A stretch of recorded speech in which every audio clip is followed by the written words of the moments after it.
right, this is Pastor Audria.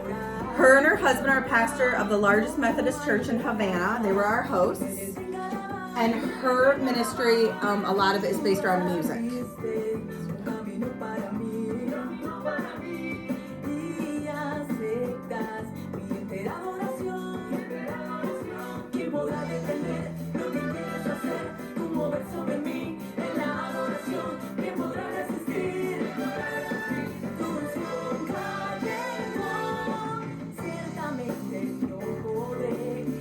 The people you see in the videos are people from her congregation, and they're all shot either at the church or in Havana.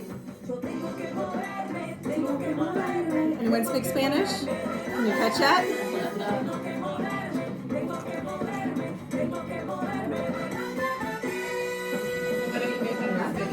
Danza, danza. The danza means dance, dance, dance before the Lord. And Latin countries, we know music and flavor and color are part of their personality. So Pastora Adria uses music as her ministry. She took this cultural music, she put Christian lyrics to it, wrote this song, got the members from her church to sing and dance and perform in it with her. And it's now gone viral on YouTube, and it is her way of sharing the love of God using the Cuban culture. She has a couple other songs out. When we were there, she showed us her studio where she's hoping to be able to start either a radio station or a podcast where she can use music to get the gospel out to the Cuban people using their very own culture. All right, let's see if this will work. You're afraid of me? Yeah. I'm afraid of you sitting down there. There we go. All right. So I traveled to Cuba the first 2 weeks of January. Cuba is 90 miles off of Key West, Florida. It is an island. The area, I don't know how to get rid of this on the TV. We can't get rid of it. Okay, there we go. The area I traveled in was La Habana, which is Havana, the capital of Cuba. And then if you can see these little peninsula islands shooting off, Varadero is the beach tourist community, and we spent 2 days there. And then the surrounding countryside we traveled to on some day trips. But most of my 11-day trip was in Havana, Cuba. This was, there we go. This was part of my seminary. I am in seminary for my Master's of Divinity, which is what I need for ordination in the Methodist Church. And it was a second part of a trip, of a class. So in the fall, the class was intercultural and interreligious studies.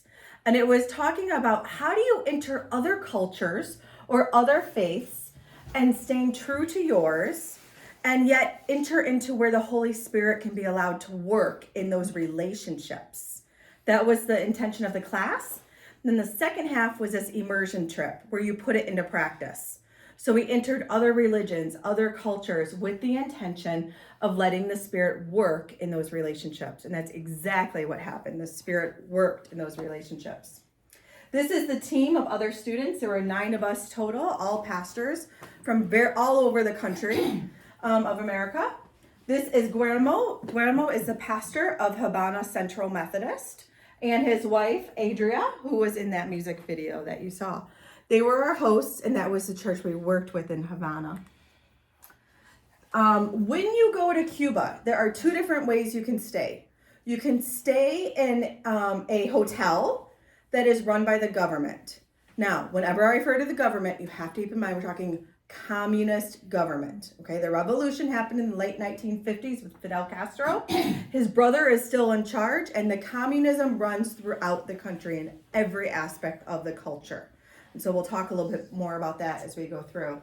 So if you stay in a hotel, it is run by the government. Therefore, your money is going to the communist government. We chose not to do that. We chose to stay in apartments. Apartments there are like Airbnbs. They're owned by residents in the community, and you can then rent them. And so we rented this apartment. This is Yo-Yi. And she was our landlord, and she was the cutest little thing. I called her Mrs. Roper the whole time. She reminded me of Mrs. Roper. She was adorable. She spoke no English. My roommates, Kate is a pastor in Ohio, in Indiana, and Adriana is a pastor in Ohio. Adriana is originally from Cuba, so I was very fortunate because, not from Cuba, from Colombia. So she spoke Spanish. So I was very fortunate that my roommate spoke Spanish. I speak very little, poquito, Espanol, because I took like the required 4 years high school, college, and then never used it for 20 years. I will tell you though, between the first Sunday of worship where I understood nothing, and a week later in my 15th worship service, a week later, where I understood 85% of what was going on. That immersion with the language aspect was huge. It like all came back to me. So I'm determined to not lose it now. I've downloaded the app and have to figure out some time, how to keep my Spanish skills going. So this was Yo-Yi's apartment. On one side was her side, her bedroom, her kitchen. The middle was the living room, and then the rooms that we were renting was a double room, a single room, and a bathroom in between, and that was what we were renting.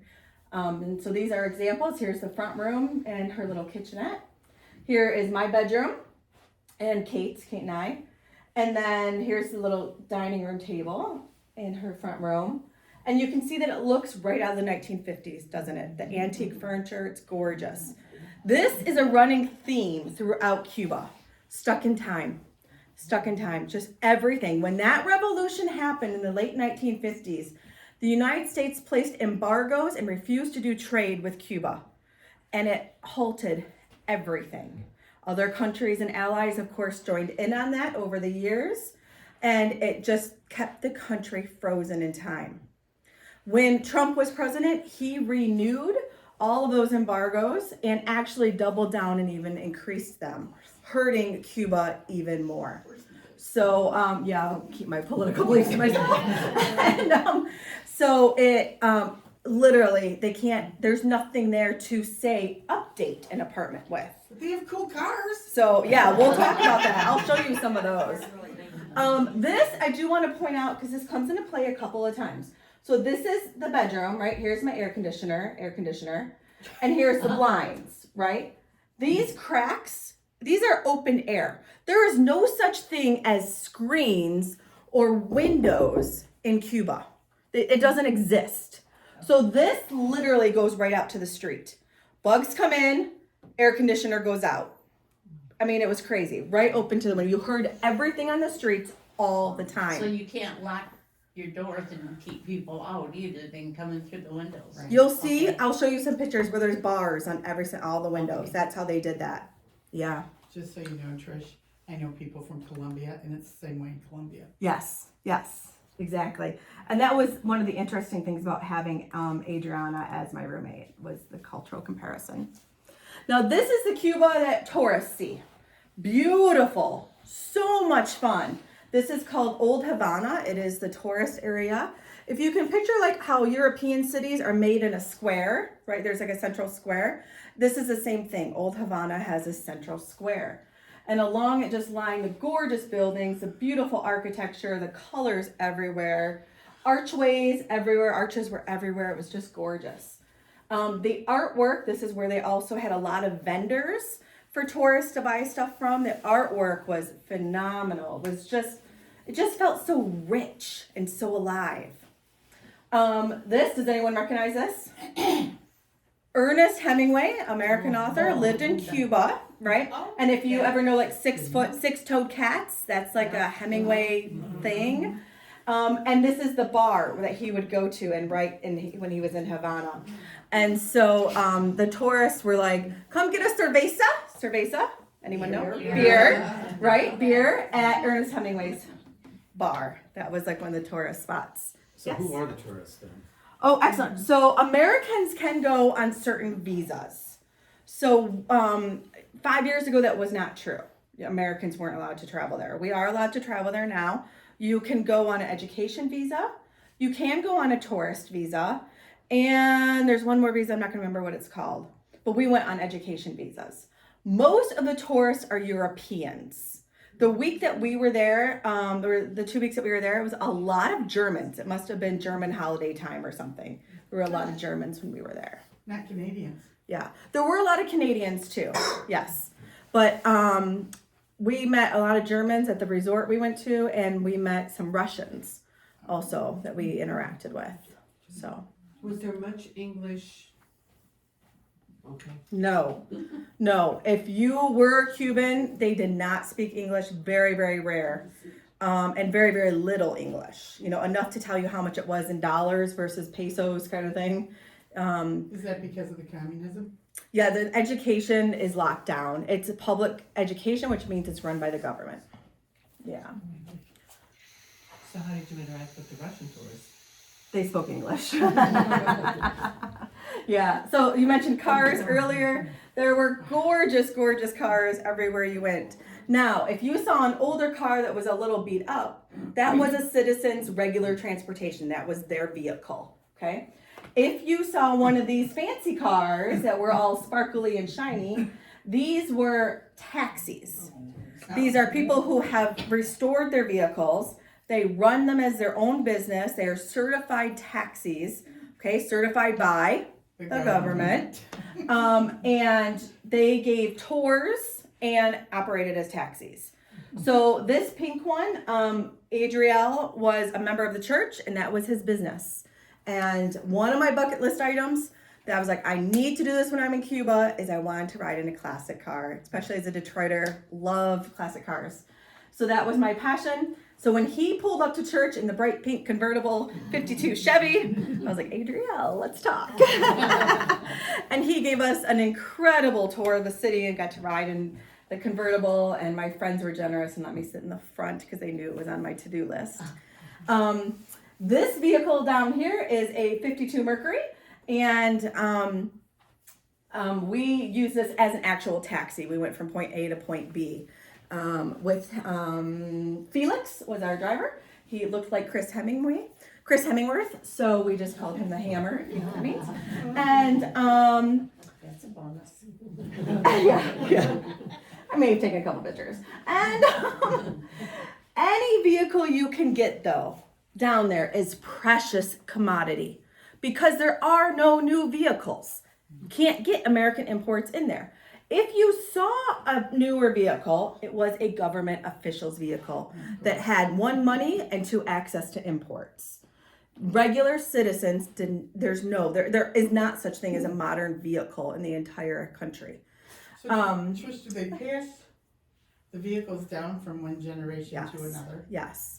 And it's amazing. Like Adriel, for instance, was very, very proud to show off his engine because it was original. He opened up and you could see the 52 on the engine block. And it was spotless. It was amazing. But to maintain these vehicles are very, very expensive.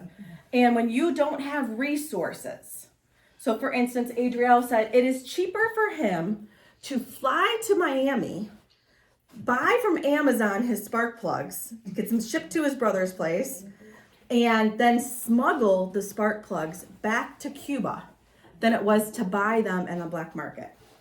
So In Cuban Cuba. citizens can leave That's what Cuba? I was Yes. just wondering. Yes, they I can. was wondering And the then the same United thing. States will let them go back? I Yes. mean, Yeah, they can travel. so how did he get to smuggle them? So, I mean, he must have gotten really savvy on where to put it because, I'll just say, as people who had souvenirs to bring home, you get creative. Yeah, definitely. So any Wait a minute, so vehicle, does that mean you can't take stuff out of Cuba either? there's very strict limitations. Yeah. Okay. I could bring standard souvenirs. You cannot bring cigars. You cannot bring anything plant-based, anything food-based in or out. Yeah. That being said, though, I'll show you. What you got? Very popular. You got one Sunday in church, didn't you? This is rosemary, and there's stories about that, but we won't have time for all that. But that's rosemary, and yes, here is my Cuban cigar. That's hard. So I just have one. Let's just say the other pastors had more. It's amazing what can fit in a water bottle. So vehicles are very, very precious, and the gas for vehicles is very, very precious. Everything is what's the word I'm looking for? So those cars take leaded gas. Rationed? Diesel? Everything is, oh gosh. I'm drawing a blank, excuse me on the word. But it's like rationed, yes, thank you, rationed by the government. So you might be able to have a ration of gasoline, but there's several things. One, you don't know when that gasoline is gonna arrive at the gas station. And when it runs out, it runs out. And two, you can't like fill your tank. You might have enough for like 2 liters of gas. So you saw broken down cars everywhere that had simply run out of gas. You see cars parked at gas stations just waiting for whenever that gas station might open up with a refill of gasoline. Waiting for hours, days, like it's not. So you see a lot of motorcycles, a lot of mopeds, anything like that that's efficient on gas. You see a lot of tut-tuts. If you've ever traveled to like Asia, it's the bikes that are like bike taxis, right? You see a lot of things like that. Anything they could use for transportation. If you relied on public transportation, I'm like a claustrophobic person. I never ever could have rode public transportation.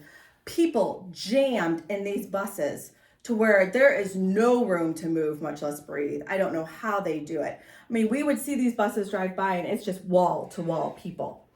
And you never knew when the bus was going to come. It wasn't a strict schedule. Keep in mind, Latin countries don't have our same American concept of time, right? So when we say we're starting at 7 o'clock, we mean 7 o'clock. If they would tell us to be there for breakfast at 9, that could mean 9:30, 10, 10:30, anywhere in between there. Yeah. Whenever it was ready, whenever everyone was there is when you started. That's all But Latin there's America. Latin America, yep. Guam is Yeah. like that, Hawaii is like Yep. that.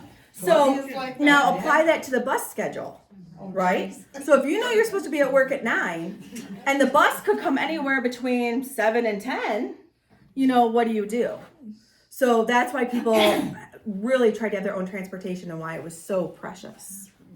Trish, no, they don't have any EV Oh no. or solar or. Nope. That would be a big no. But you No. did fly on American Airlines there. Yep. On a big airplane there. I did, you're right, buddy. This is more of tourist Cuba. Strangely enough, it has a really huge Chinatown. However, the Chinese immigrants came before the 1950s and started this. And when the communist government came in and took over all the businesses, of course, the Chinese entrepreneurs were like, we're not having this, and they left. So they abandoned Chinatown. Cubans moved in, took over Chinatown and Chinese restaurants. So if you ever go to a Chinese restaurant in Cuba, it is run by Cubans, not Chinese. That's what we live. This is called Cristo de Havana, the Christ of Havana. It is, it's ginormous statue. It's gorgeous. He's holding one hand in a piece and one hand with scripture. But the Cuban joke is that it actually looks like he's holding a cigar and a mojito. And it does look like that when you're there in person. It does look like it. And I believe that Jesus would have a cigar and a mojito if he was ever in Cuba. Lots of monuments, mostly related to the government, of course. Remember, Cuba's an island, so we were right by the sea. Havana is right by the sea. We were within walking distance from the church that we went. Now, walking distance, and we did walk at night as long as we had a citizen with us, was safe.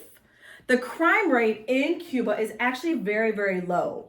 There are no drugs. There are no drugs, guns. The crime rate is very, very low because they are terrified of the government. So the biggest, Ryan, can you sit down, please? Thank you, buddy. The biggest crime is car accidents or interactions between people. And you really don't want those because then the local police get involved and there are no rules to the local police. So if you get in an argument with your neighbor, you may just end up with a stern warning, or you may end up being taken down to the station and there's no rules. It's not like if you're in a car accident, we expect a ticket. You might get a ticket, or you might get whatever that police officer feels like that day. So they are terrified of the government, therefore the crime rate is low. So we were able to walk down and feel relatively safe walking down to the ocean. You can see the lighthouse in the background there. There are embassies. The embassies are beautiful. They're just absolutely gorgeous mansions. Even the United States does have an embassy. We do have embassies even in communist countries there. This is called Hotel de Nacional, the National Hotel. It is just that. It is the national hotel run by the government. It is gorgeous. They have the most breathtaking art collection. We walk through. They also have one of the largest humidors within the hotel. Lots of famous people. They have famous pictures all along the wall of everyone who stayed there. In the 1700s, as an island in the Caribbean, it was attacked by pirates quite often. And so they built this fort to protect them from pirates. A tourist now, you can go down and see a reenactment of cannon shootings. Don't go, don't spend your money, it's horribly boring. We had more fun messing around as a group than we did, to be honest. But it was gorgeous. And music everywhere. This is our a music group, and they were actually filming a music video. Just music everywhere you went. Like I said, we did spend 2 days in the tourist area of Varadero. It is the beach resorts, 4 and 5 star resorts that cater to nothing but tourists. For instance, I had to present my passport when we checked in. It's beautiful, palm trees. The beach is one of the top 10 beaches in the world. Clear water, warm. It was just gorgeous. We took a Hobie Cat ride out and went snorkeling one day. Lots of Instagram pictures, sunsets every night were beautiful. It was just gorgeous. The food, not so good. They tried really hard to make American food, which has never tastes like American food. But Just at this resort. yeah. I'll show you the Cuban food. This is the Cuba that I lived in. This is the Cuba that 90% of Cuba lives in. Third world poverty, like I've never experienced in my entire life. I've never seen anything like this. I literally cried every single day that I was there as I got to meet people and hear their stories and see where they lived. It really caused a lot of questions come up for me in my faith, because how do people live like this? It was just hopelessness is what it felt like to me. You can see this is the view from my apartment. I mean, the buildings are just collapsing because there's no money, there's no resources, there's no workers to do it because there's been no education on how to repair things for 70 years since the revolution. So buildings are literally just crumbling. Someone from the congregation there told me that balconies collapse on a weekly basis and they tend to kill children or people in the street. They don't even blink an eye. It's such a regular occurrence of buildings or balconies collapsing and people dying that it's just part of life down there. So you can see these don't even have roofs to them. And yes, people live in them. Anything that you can rig, build, to make functional, you do. There's garbage everywhere. Dogs, street dogs, everywhere. Can you see how there's not even a side to this building? And yet, look, people are living here. These are their houses. Look, there's people in these buildings. Buildings that, if these were in Detroit, they'd be condemned. Here, families poured into them. Street vendors all up and down the streets, but at the same time, here's a street vendor and here's a man going through the trash. I mean, it's just was heartbreaking. I skipped this picture, but this was across the street from the church. People hang out in the streets. Think about how you spend your time. You work, you socialize with your family, maybe you have hobbies, maybe you go to the store, whatever your life is. But what if you don't have anything? You don't have stores, you don't have money, you don't have jobs. What do you do with your time? In Cuba, what you do with your time is you sit outside and you socialize. And the reason you're sitting outside is because there's light and there's a breeze. Because inside there may not be electricity or air conditioning or anything. So you're outside where there's air and people. And you sit and socialize, and the dogs come and lay in front of you. And when they get sick of laying in front of you, they move on to the next house that will give them something to eat, or someone will be nice to them. And the people do the same thing. They sit and socialize. And when they're done talking, they move down the street to the next neighbor and sit and talk. Bring their chairs with them. Very, very social people. Very kind to us as Americans. very much wanting us to hear their stories because they want help and they want their stories to get out. So they were very, very open. Do they fix their poor, or is this normal to them? No, they know. They're very aware, and they're very aware that the government is to blame. This is not a pro-communist community, should I say that? Very much not. So Trish, how can we help? Because if you send money, it doesn't go to them. Right. It goes filters through the government, and so. Yep. how- I have some stories on that that can highlight that. I don't have a lot of answers, to be honest, but I'll share some stories as we continue. I was gonna say, Trish, real quick, they're also like singing and dancing and happy, so it's just, Mhm. I'm trying to reconcile that. Yep. I'll share some stories. Yep. You're absolutely right, Lindsay. More food carts coming down the street. Do you want me to share my story, Ryan, about the No. food carts? No, he's heard this one. So people who did have access to agriculture or farming and could sell their wares on the street, how do you sell or market your stuff, right? You can't put it on the internet, you can't text people, like how do you market it? So they all had calling cards, if you will. So one man, 7 a.m. every stinking morning, had this whistle. And he would walk up and down the street blowing this whistle. And if you heard that whistle, you knew that so-and-so was there selling his goods, right? My other favorite one was every single morning, not quite so early as 7 a.m., but he would go, La Papa, La Papa, La Papa, La Papa. La Papa, La Papa, La Papa, La Papa. At the top of his lungs, walking up and down. And Ryan, what does La Papa mean? Potato. Potatoes. He was selling potatoes, and he would have this sing-songy way of doing it, so that if you were in your house and you heard that sing-songy thing, you'd go, Jose's selling potatoes, let's go out there and grab some, right? That's how they communicated that they were selling their wares. You mentioned no internet and that, so no one has the phones that we have here. They Oh. do have phones nowadays. Okay. I'll share a quick story about that. They do have phones, and if you're a Cuban resident, you can have internet access. Very expensive. Internet and phones, very, very expensive. We did not have access to any of that unless we could find a Wi-Fi. So when we got to the resort and we got Wi-Fi, all of us pastors like grabbed our phone and we're looking at Wi-Fi. But other than that, we didn't have anything. Prior to COVID, you could buy an internet card, kind of like if calling cards, if you remember when there were calling cards.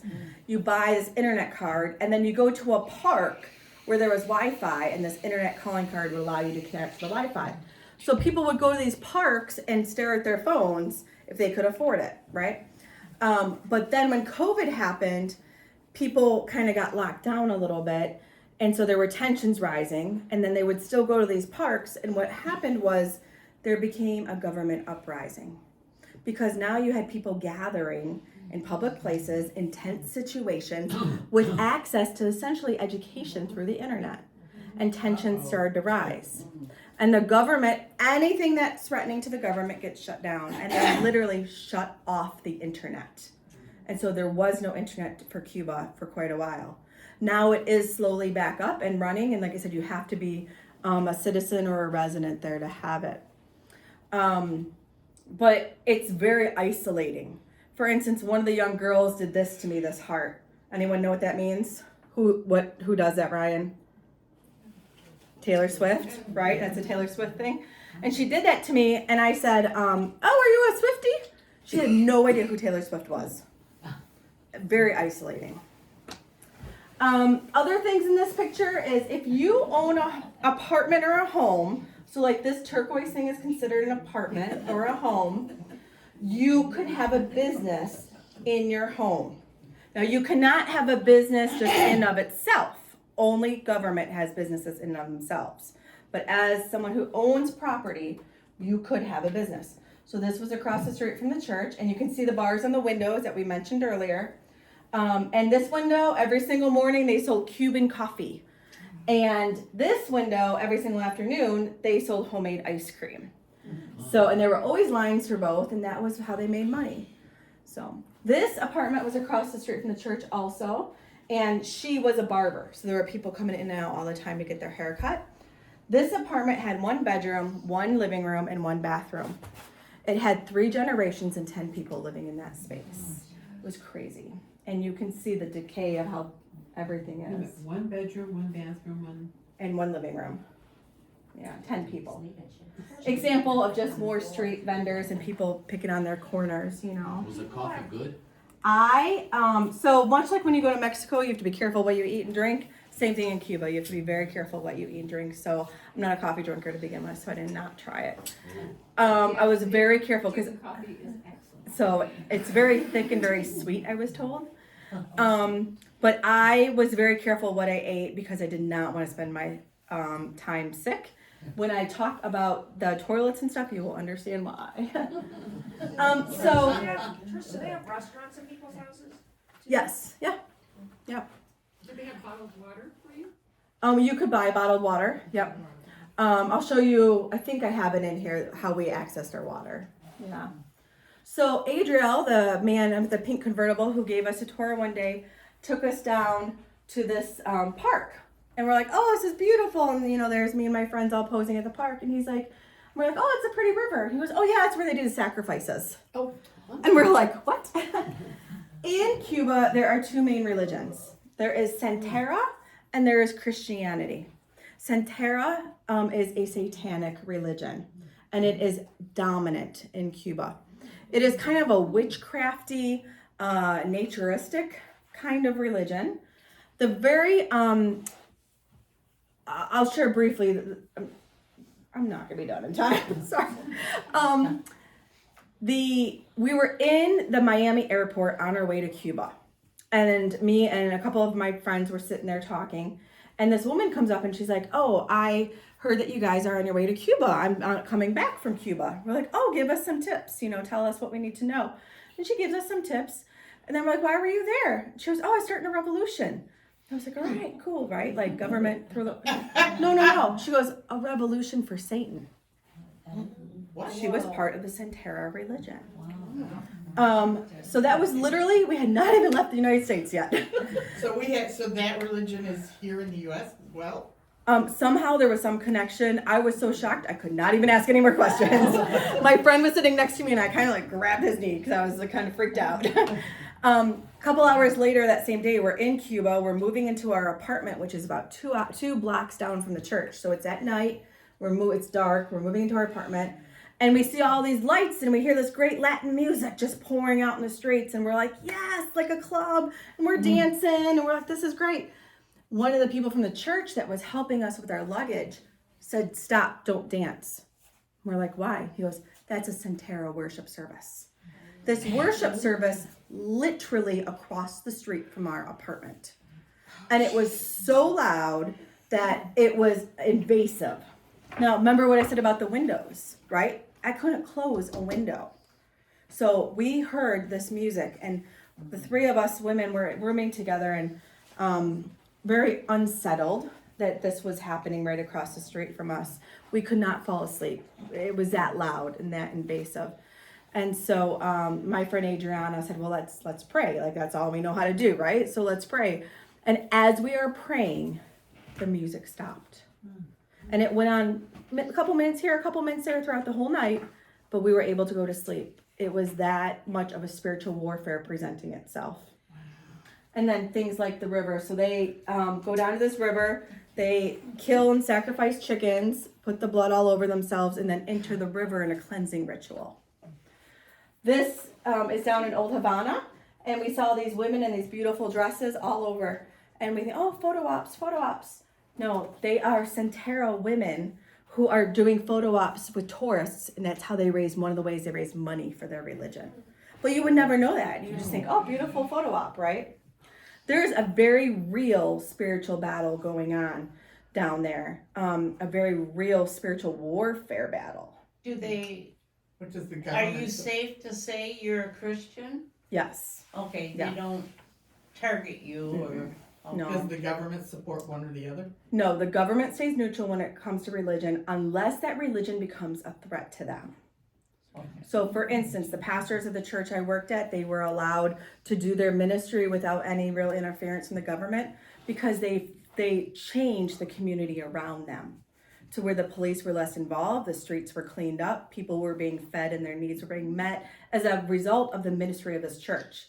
So the government turns a blind eye to them Now, if it was the opposite and they were a threat to the government in some kind of uprising way, oh yeah, that government would shut them down, no problem.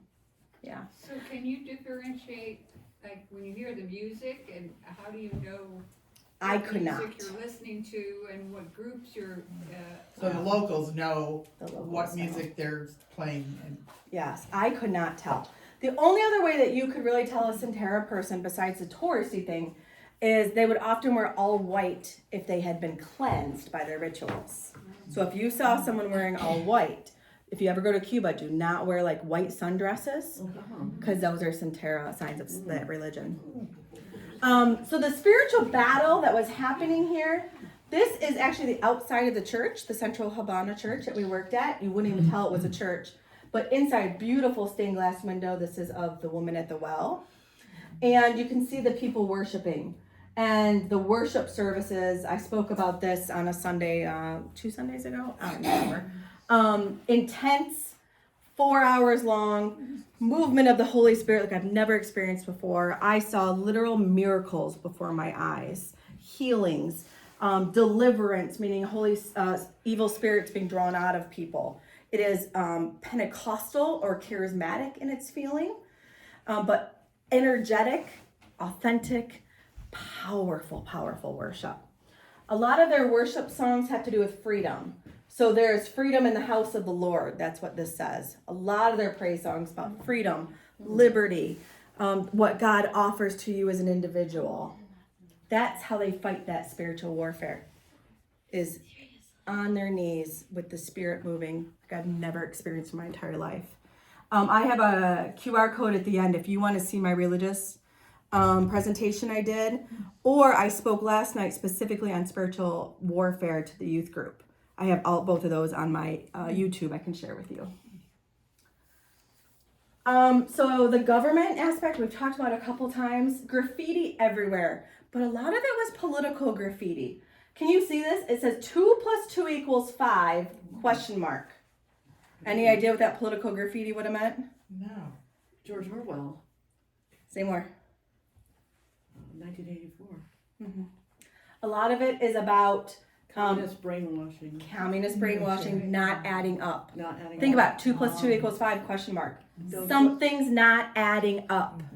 Wow. This is not working. Something's not fitting The together. government doesn't go after them because they have that painted on their. I don't know if they even know who did it, or does anyone even own that building? I don't know. I don't know. Yeah, but you saw that one a lot. But different kinds of political things all over. This was, the further you got into the countryside, the more political propaganda, pro-communist you saw. So this is, of course, Fidel Castro. Yep. And just like cities tend to be more progressive here in the United States and countrysides tend to be more conservative, it's the exact same thing in Cuba. More progressive in the city, more conservative in the countryside. So the more you went out to the countryside, the more communist propaganda you saw. Stuff like this was all over. This is Revolutionary Square. Here's us posing in front of our pink convertible. But Revolutionary Square is behind us. And that is a huge monument just to that, to the revolution. And that's what they call it. They call it the revolution, which in our connotation is something positive, right? And they know it's not positive. The Cuban people are very, very aware it's not positive unless you belong to a government stance. But that is the terminology they use. So Revolutionary Square. These kinds of things are all over buildings. These are the different revolutionaries, the different people in Castro's circle. Yep. I don't remember. Do you know the other one? I don't remember. Up on the wall. Yeah. Do you remember? I don't know who that one is. There's three. There's 3 men that you saw everywhere. Inside that National Hotel, I said they had a lot of artwork, and a lot of it was dedicated to the communist country. So here's Fidel and his military garb. This is where you went to pick up your rations. So you went to this place to get your rations for the month. Let's see, I have it written down. 5 eggs per person per month, 6 pounds of rice, 20 ounces of black beans. Now, when you eat nothing but rice and beans, that does not go very far. And that's what we had, with the exception of when we were at the resort. Every lunch, every dinner was rice and beans. And then we'd have some sort of protein. Most of the time it was like a shredded beef that was actually delicious.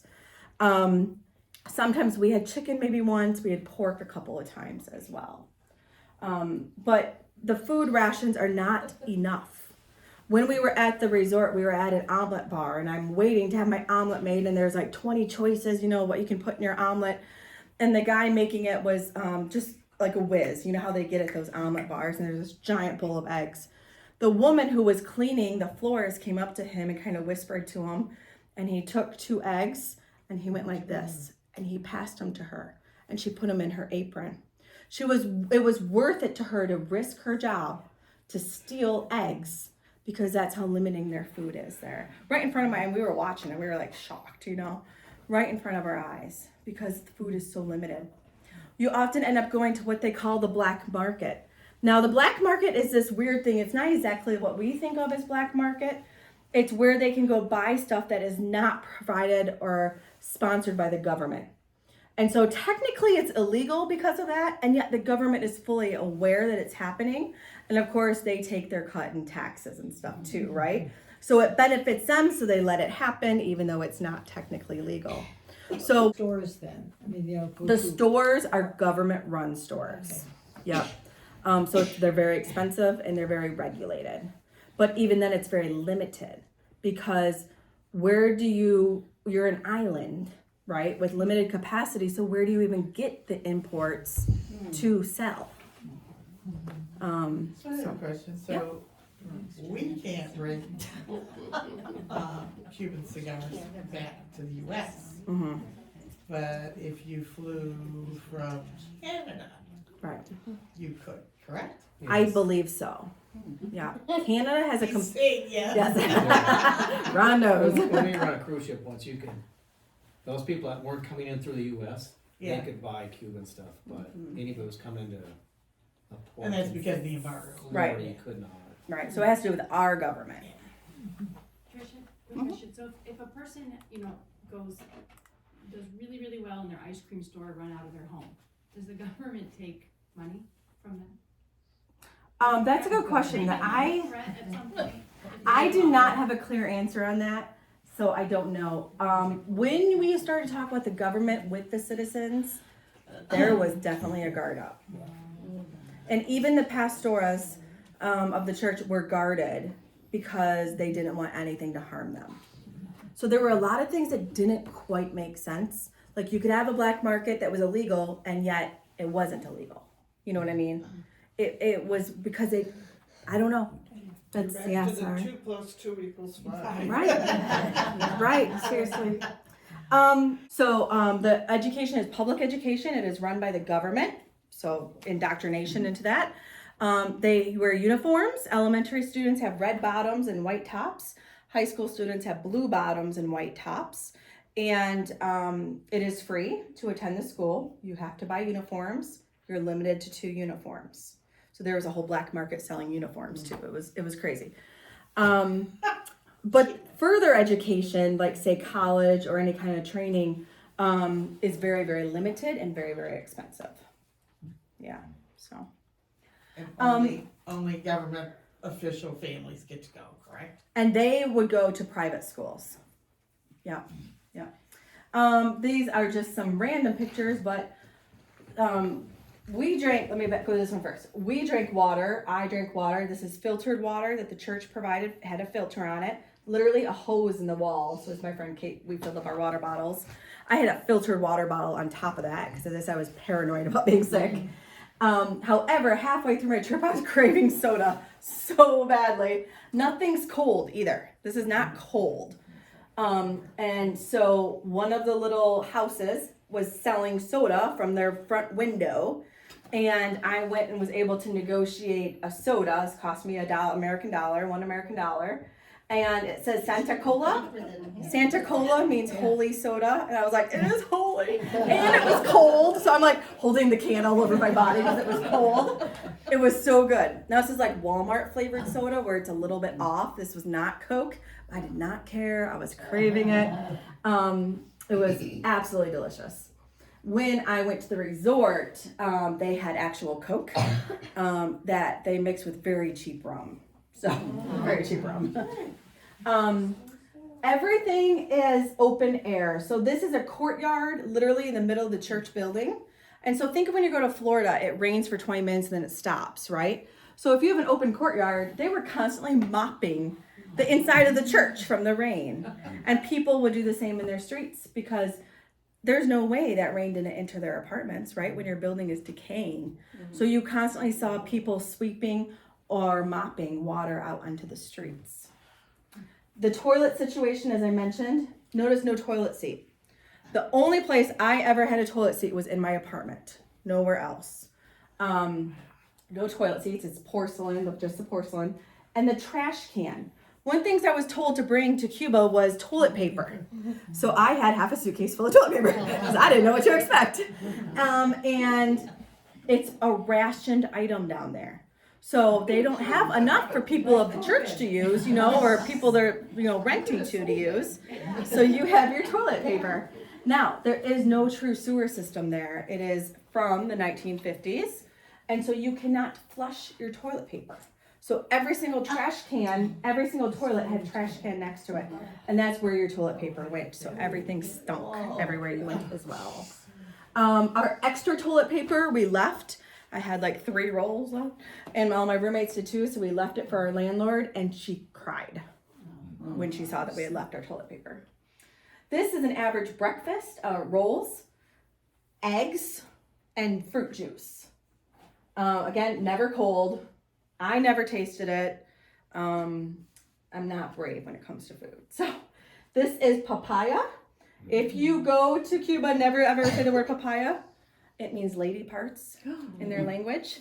So they would call it frutabamba, but it's papaya. So we had to be careful even eating the fruit unless the skin was still on, because they would peel it and wash it in their water. Yeah. These are just some more random pictures. So plantains, the big bananas growing everywhere. And we had plantain chips at almost every single meal. They were either fried or baked, and I loved them. They were so good.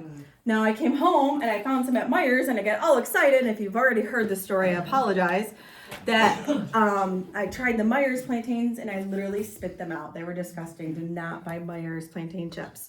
My friend said, go on Amazon and buy this particular brand because they're made by a Cuban.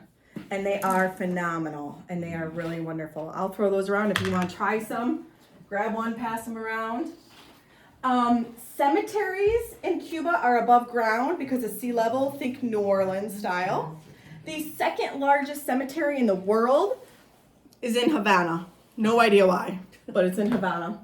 Here's an example of the school uniforms, white top, blue bottoms. So that this is a high school student. And people on the street everywhere, all the time. All 24/7, people on the street. It never ever was quiet in Havana, never. Thank goodness I brought earplugs and melatonin, that's how I slept. It was crazy. Agave, these are those plants. Here's cattle out in the countryside. And nationalism everywhere. This is the side of a building. You saw Cuban flags everywhere. Nationalism everywhere. This is a QR code to my religion presentation, and then on that same page is the one about spiritual warfare. Okay, that's a lot. Questions? Yeah, Mary. Did you have a choice in where you went for this exchange? Kind of. So, okay, here's a quick story. Tom Zimmerman's daughter-in-law's brother-in-law is a pastor out in Romeo. Okay. And he came during COVID to fix my computer one day, and we started talking. He's like, oh yeah, I went to seminary. And this is before I started seminary. And he was telling me about United. That's how I found out about my seminary, was from him. And then he said, and if you go to Cuba. And he told me about his Cuba trip. And it stuck with me all these years. And so that was one of the options. One of the other options is the Holy Land. And of course, that trip was canceled with the war in the Middle East. And then in place of that, they put a civil rights trip to Montgomery, Alabama in. But I've done similar things to that. I had my mindset in Cuba since day one, didn't I? My aunt knows I've wanted to go to Cuba since day one. Yeah. Yeah, questions? There's some agriculture, but obviously not very much that feeds the whole country. Right, not enough to feed the whole country. No. And to get it from the countryside where there is agriculture to the city, how do you do that when you don't have reliable transportation? Right? I mean, there's so many issues. And even if you could, then you're afraid the government's going to take, all your profits? So, yeah. So what kind of job did these people at the church service do? I wish I could answer that. Because when I saw people on the streets, arrived on a Friday. And people on the streets all day, Saturday and Sunday. And I thought, oh, it's just because it's the weekend if they're on the streets. No, Monday it was just as busy on the streets, people hanging out, socializing. There's not a lot of jobs. If you have a job, it's either something you do kind of we would say like on the side. It's your undercover, job, under the table, that's the word. Do they have siestas? No. Or it was a government assigned job. So if you ran the gas station, that was your government assigned job. For instance, if you ran one of the stores, it was your government assigned job. The story about the rosemary, the reason I have the rosemary, there was a gentleman in the congregation who was a doctor, and he was trained in being a doctor. However, he was not making any money because people could not afford to go to doctors. And even if you could afford to it, there was no supplies. So the joke, if you will, in Cuba is if you have to go to the doctor, you better bring your own needles. There's not resources. There's not those supplies there. So he started growing rosemary. And rosemary can be used as essential oils. It can be used in teas. It has different healing properties to it. He makes more money selling rosemary than he did as a doctor. And so he no longer practices medicine. He grows rosemary. It's hard to find work. It's hard to keep the money that you do make, unless you work for the government. What about the health? Medical. Say it again. What's the medical scene like? I mean, obviously, they're the doctors, but are there hospitals? Are there, what's the? Yeah, my understanding, don't quote me on this, I don't have a real educated answer to that, but my understanding is that it is universal health care. And so they will take care of certain things. For instance, if you have a baby, we pass a maternity hospital, right? But within that are limitations to what they physically have and how much you pay versus they pay. But something like a private practice, for this particular individual, non-existent. They all work for the government. Yeah. Other than our immigration laws, you said they can fly out of Cuba and come to the U.S. Mm-hmm. What's stopping them from defecting from Cuba? Yeah, they're not. If people can leave Cuba, they leave Cuba. But you have to have the money, you have to have the resources, you have to have somewhere to go. What are you going to do once you get there, right? And what do you do with the ethical and the moral stance? Of leaving your family, of leaving your country, of leaving your culture. How do you go somewhere where you don't know the language? But there are a Right? lot of people in Miami So, that have families still in Yes. Cuba. okay, so someone had asked about how do you get money and stuff down there. In Miami, it's called Little Havana. And it is a Chinatown kind of idea, but with people from Cuba. There is a very deep, intricate web in Miami to funnel money and resources to Cuba and to get people out of Cuba. So if you can get yourself to Miami and you can get hooked up with one of these resources, there are houses, safe houses, and people willing to help you. But you have to figure out how to get there. How do you do that when you are stealing eggs from a resort to feed your family? Right? And you're leaving everybody you know. So for instance, the car driver that I said goes to Miami to buy his spark plugs, his brother had been able to leave, and that's his connection. Now he does not leave because he has 2 little children and a wife in Cuba. And how do you do that when you now have a family? So you're not talking one person, now you're talking 4, right? And it's just so deep. And you gotta remember the poverty mentality, right? It is a socioeconomic mentality that comes with poverty. Poverty is not just about money. Poverty is not just about income. It is deep psychological, socioeconomic implications that go along with poverty.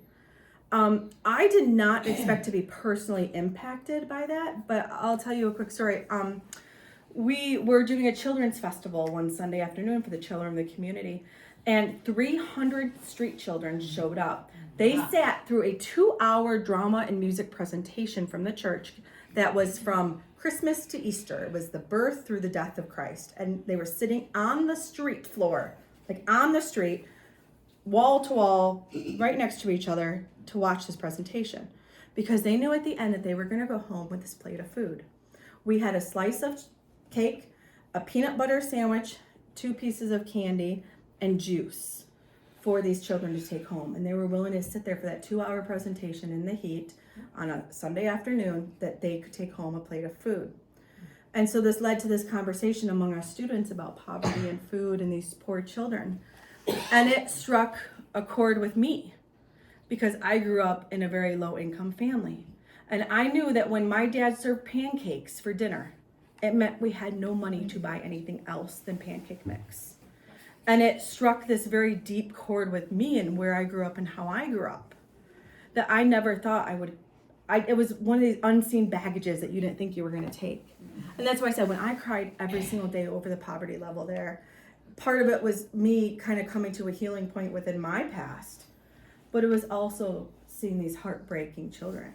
I mean, think about it, our youth group, we eat dinner every single Sunday night together, and we have extras and abundance. Think of our church meals here at First, right, where we have abundance. And yet they're stealing eggs from hotels. It's deep, it's deep. Just when you came over, or when you go to Cuba, are you allowed to bring as much money over there as, No. as what I thought? You are allowed to bring $5,000 American dollars. And your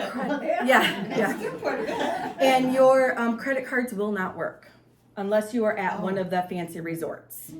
Your credit cards will not work. So I was really worried about how much money do I take and is it going to be stolen? Like I didn't know things like that, When I've traveled to Europe, you're very cautious about pickpocketers and whatnot. So I took about $500 cash. And when we were on the airplane, our professor handed out these envelopes to certain people that had agreed to this ahead of time. And he said, put this in your carry-on, don't let go of it. And he was taking the cash we needed to pay for our trip, plus bless those people that we met.